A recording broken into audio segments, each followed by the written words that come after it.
Bueno, mi nombre es Ernesto Javier Andrade Tovar y voy a proceder a explicar el ejercicio 18.33, que cita de la siguiente manera. Un ladrillo metálico encontrado en una excavación se envía a un laboratorio de pruebas para una identificación no destructiva. El laboratorio pesó el ladrillo de muestra y encontró que su masa era de 3 kilogramos. El ladrillo se calentó hasta una temperatura de 300 grados y sumergido en un calorímetro de cobre aislado con una masa de 1.5 kilogramos que contenía 2 kilogramos de agua a 20 grados Celsius. La temperatura final en el equilibrio se notó como de 31.7 grados Celsius. Calculando el calor específico de la muestra a partir de estos datos, ¿puede usted identificar el material del ladrillo? La pregunta está de que si podemos encontrar el material que está hecho el ladrillo de metal, pero sin llegar a destruirlo por ningún motivo.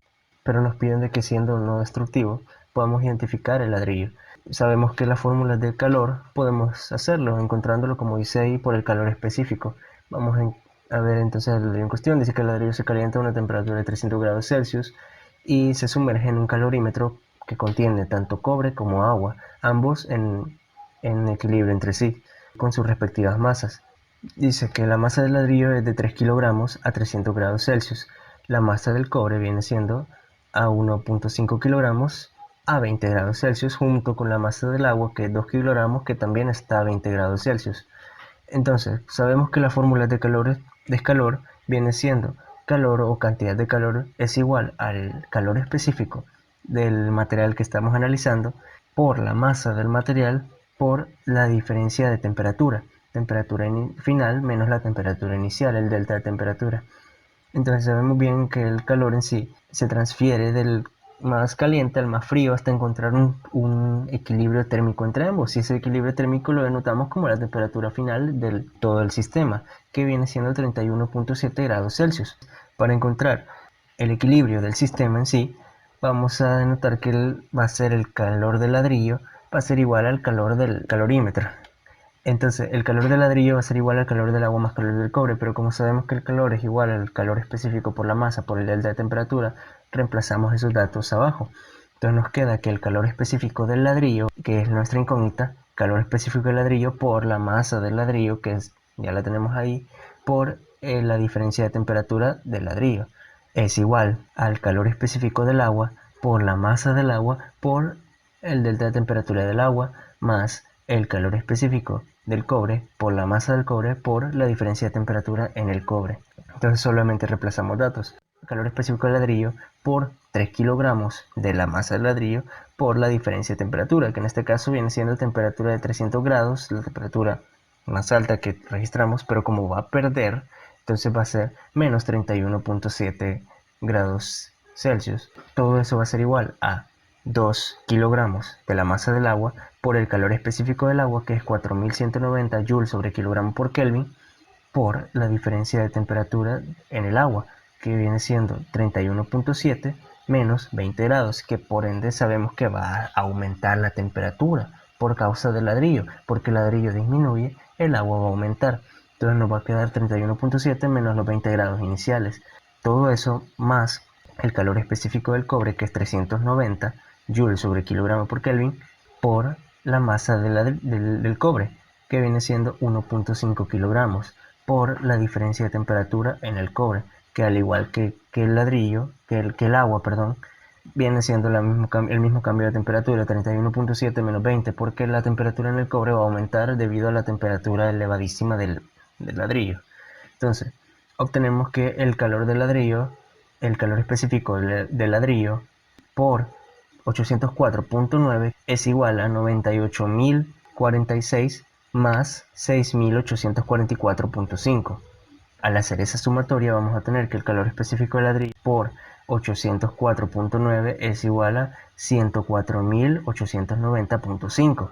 Entonces ahí obtenemos el calor específico del ladrillo, que el calor específico del ladrillo viene dando por la división de 104.890.5 sobre 804.9. Obtenemos que el calor específico del ladrillo es 130.31 joules sobre kilogramo por Kelvin. Entonces ahí ya nos iríamos a una tabla, que eso ya son constantes, del calor específico. Entonces revisando la tabla de calores específicos que podemos encontrar en cualquier lugar, el ladrillo está hecho de plomo, porque el calor específico del plomo es efectivamente 130 joules sobre kilogramo por Kelvin, y con eso daría concluido el ejercicio 18.33, dando respuesta de que el ladrillo está hecho de plomo. Ahora continuaremos con la resolución del ejercicio 18.41, que dice así. Suponga que tenemos 1 por 10 al cuadrado gramos de aluminio fundido a 932 kelvins. Se arrojan a 1 litro de agua a temperatura ambiente 22 grados. ¿Cuánta agua hervirá? ¿Cuánto del aluminio se solidificará? ¿Cuál será la temperatura final del sistema agua-aluminio? Y suponiendo que el aluminio estaba inicialmente a 1150 kelvins, ¿podría usted resolver este problema usando la información dada? ¿Cuál sería el resultado? Bien, ¿qué es lo que nos piden? Para el literal A, nos pide la cantidad de agua que hierve.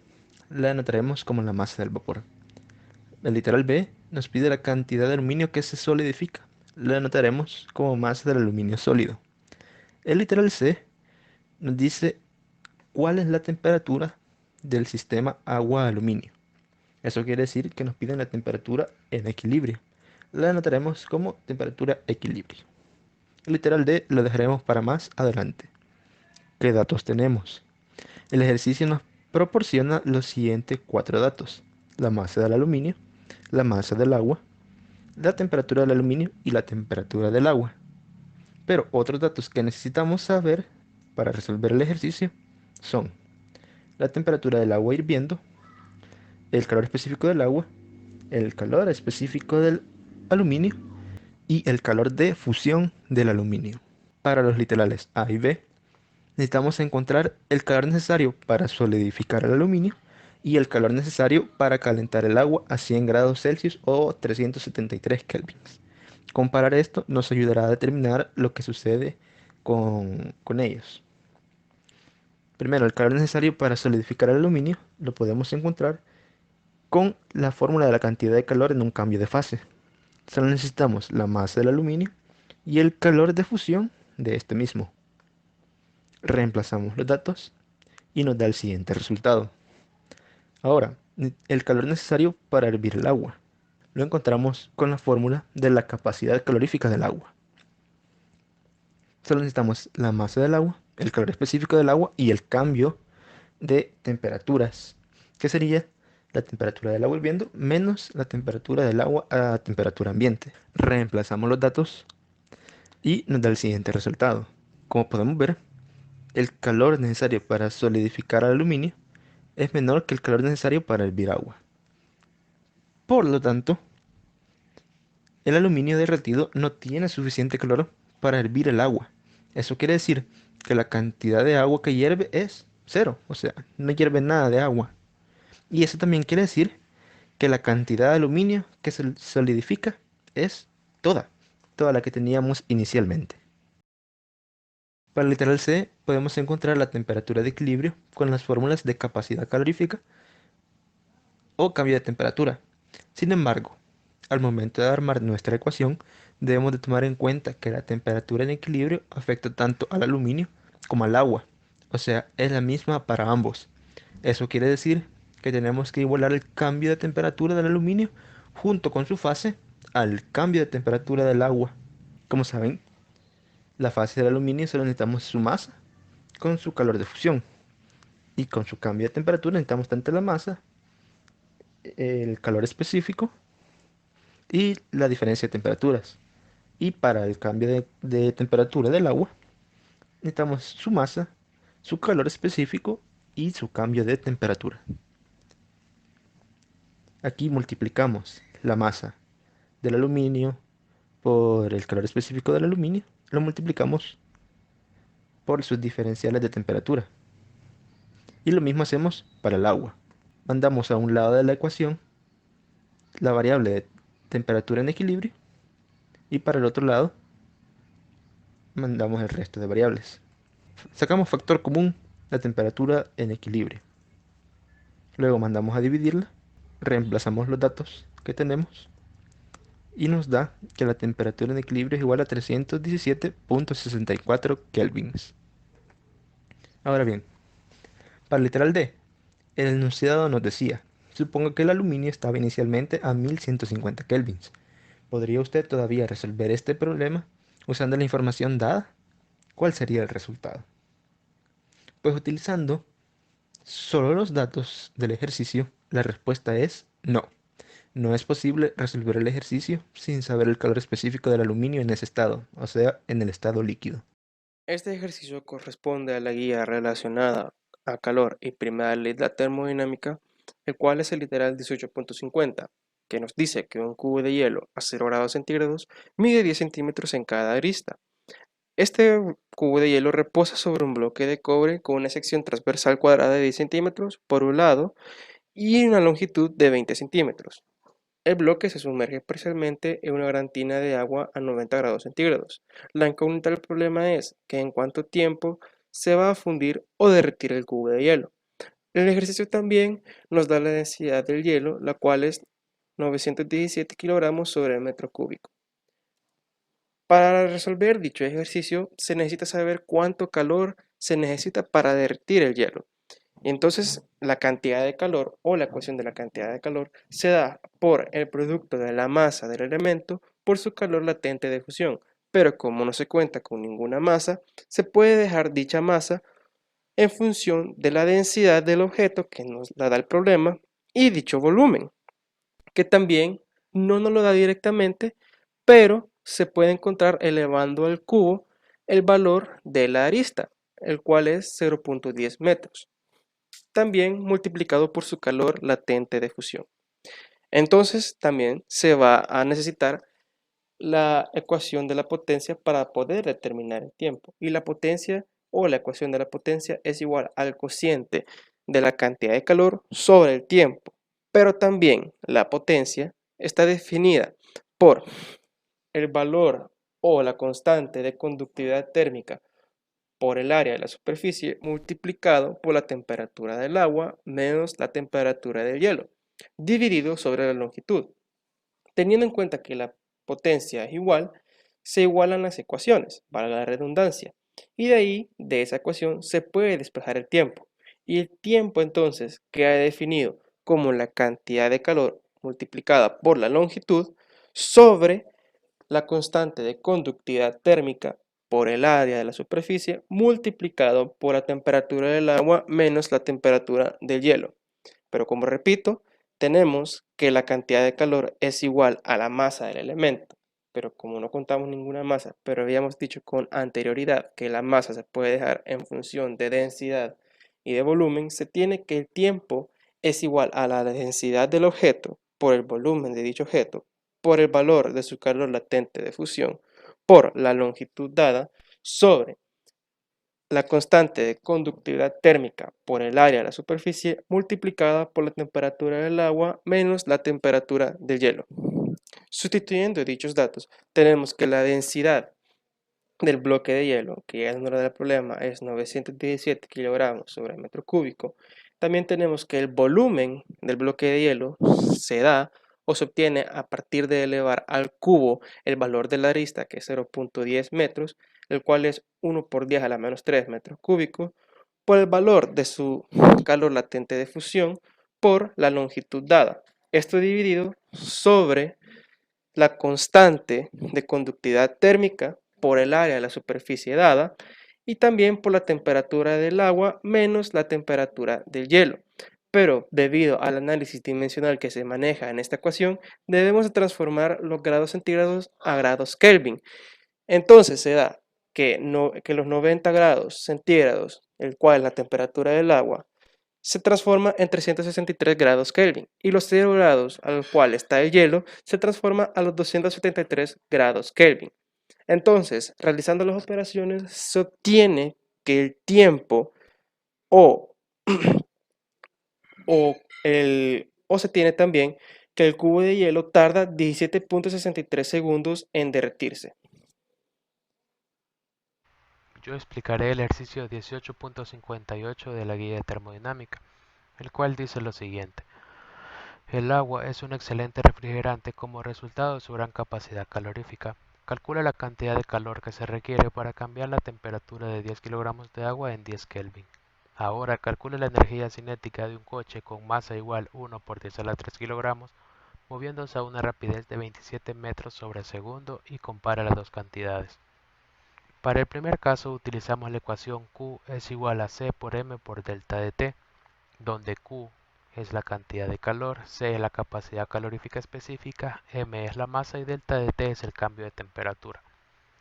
Sustituyendo los datos en la ecuación tenemos que Q es igual a 4190 joules sobre kilogramos Kelvin, el cual este dato es lo que se requiere para que 1 kilogramo de agua aumente 1 grado su temperatura.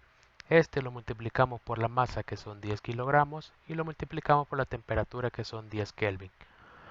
Como resultado obtenemos 4.19 por 10 a la 5 joules. Para el segundo ejercicio tenemos que para calcular la energía cinética utilizamos la fórmula K es igual a 1 medio de la masa por velocidad al cuadrado. Al sustituir los datos tenemos que K es igual a 1 medio por 1 por 10 a la 3 kilogramos multiplicado por 27 metros sobre segundo elevado al cuadrado. Al resolver esto tenemos el dato de 3.64 por 10 a la 5 joules. Mi nombre es Carlos Antonio Martínez Calderón y hoy voy a resolverles el ejercicio 18.62 que dice de la siguiente manera. Se ha dicho que en ocasiones las balas de plomo se funden al impacto. Suponga que esta bala recibe el 75% del trabajo hecho sobre esta por la pared, al impacto como un incremento en la energía interna. Literal A. ¿Cuál es la rapidez mínima con la cual la bala de 15 gramos podrá impactar una superficie? Suponiendo que la bala se detiene por completo y toda la energía cinética es absorbida por esta. B. ¿Cuál es la rapidez de impacto mínima requerida para que la bala se funda por completo? Bien, para iniciar, primero necesitamos un esquema del problema, el cual nosotros nos planteamos una bala con una velocidad 1 que se mueve hacia la derecha y se estrella con una pared con una velocidad 2. Para la solución tenemos una ecuación que dice energía del sistema es igual a 0, literal A. Tenemos y sabemos que el trabajo es igual al delta de energía cinética y hacemos una aclaratoria de tomando como positivo el lado izquierdo en cuanto a la velocidad, ¿verdad? Porque es un vector. Tendríamos trabajo es igual a 1 medio de la masa por el factor de diferencia de velocidades, que sería menos velocidad 2 porque se está tomando positivo a la izquierda, menos de fórmula, menos la velocidad 1 que es negativa también por el sistema de referencia. Y tomando en cuenta que solamente se queda el 75% del trabajo efectuado y que la velocidad 2 es 0, tendríamos que el trabajo es igual a 0.75 del porcentaje que se queda en la bala por el 1 medio por la masa por la velocidad al cuadrado. Y eso nos quedaría que el trabajo sería igual a 0.375 de la masa por la velocidad al cuadrado. Ahora vemos que otras energías son las que actúan. Y como dice que es para que empiece a fundirse, necesitamos calor, que lo funda. Entonces tendríamos que el calor menos el trabajo es igual a 0. Y pasando al otro lado del trabajo tenemos la masa por el calor específico del plomo por el delta T es igual a 0.375 de la masa por la velocidad al cuadrado. Podemos cancelar masa a ambos lados y nos quedaría 0.375 de la velocidad al cuadrado es igual al calor específico del plomo por el delta de temperatura. Y tendríamos que velocidad al cuadrado es igual al calor específico del plomo por el delta de temperatura sobre 0.375. Le sacamos raíz a eso y nos daría la velocidad. Ahora aquí tenemos una nota la cual dice de que la temperatura del ambiente se asumió en 20 grados porque no nos daba una temperatura el ejercicio. Y la temperatura de fusión del plomo se encontró y se investigó que es de 327.5 grados centígrados. Su calor específico de 130 joules kilogramos grados centígrados. Sustituimos valores y nos quedaría que 130 joules kilogramos grados centígrados por 327 grados centígrados menos 20 grados centígrados sobre 0.375. La raíz de eso nos daría una velocidad mínima de 326.49 metros sobre segundo. Para el literal B, lo que hacemos es que, como nos dice que se tiene que fundir por completo, necesitamos un calor latente, el cual de fusión que nos diga que se funde la bala. Entonces le agregamos a la ecuación original de energía igual a cero que ya teníamos, que sería esto. Sería calor más el calor latente de fusión menos el trabajo igual cero. Entonces lo que hacemos es sustituimos a lo que es igual cada expresión y nos queda la masa por el calor específico del plomo por el delta de temperatura más la masa por el coeficiente de calor latente de fusión del plomo es igual a 0.375 masa velocidad al cuadrado. Y podemos cancelar masa en ambos miembros y lo hacemos y nos quedaría coeficiente del plomo por delta de temperatura más el coeficiente de calor latente de fusión del plomo es igual a 0.375 velocidad al cuadrado. Investigamos el coeficiente de calor latente del plomo y nos dio que era 2.45 por 10 a la 4 joules sobre kilogramo. Sustituimos valores y nos queda 130 por 327.5 menos 20 grados centígrados, que era lo que ya habíamos hallado, más 2.45 por 10 a la 4 joules sobre kilogramo sobre 0.375. Raíz de eso nos daría una velocidad mínima para que la bala se funda por completo de 414.65 metros sobre segundo. Y así nos queda resuelto el problema 18.62.